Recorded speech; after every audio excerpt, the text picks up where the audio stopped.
I think it's a reflection of this position you're in. Every day you get more and more comfortable. You learn something else. Where I was in Oklahoma State and Ohio State as a head coach on the sideline is different to where I am now. And hopefully it's going to be different in another game or 2 games from now.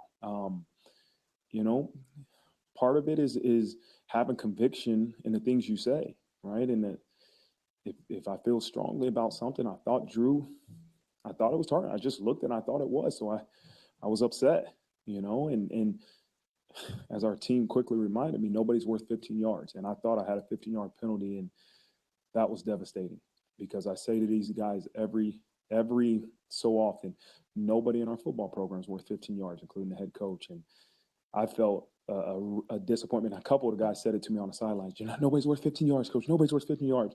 At that moment, I wanted to choke them, but I was like, no, get out of my – but, it's a great reminder of the belief, and you can argue a point, but you gotta be smart, and I can't lose my control either because you tell our players it's an emotional game, but you can't lose control. Same thing as a coach. But I had a strong conviction of what I thought was a targeting call. It wasn't, and after seeing the replay and talking to the officials, it wasn't. But, those are all parts about growing in this position, be able to tell these referees things you see. It may be getting the morale of the group going. It might be a group that's kind of just flatline a little bit. We got to get them going, or it's going over to Lorenzo Styles as he dropped the ball after he dropped that catch and saying, "You're all right. Next time it comes, you catch the ball. We're good, right? I got the utmost belief in you." And it's what is needed in those moments, right? And sometimes you have to get after people's behinds. That might be needed from the head coach. Sometimes you got to tell them you believe in them. Everything's going to be fine. Audric Estime, you fumbled the ball a couple games ago. You'll be all right. Next time we give you the ball, hold on to it. And so it's just what's needed at that moment that I'm still learning, still figuring out.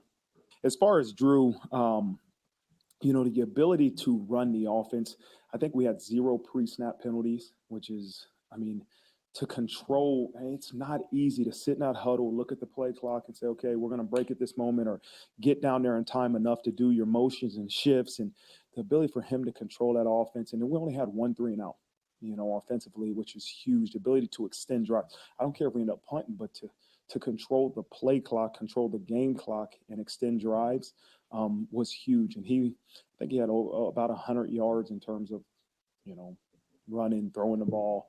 Was really efficient, 2 touchdowns. And so he did a really good job in what he was asked to do.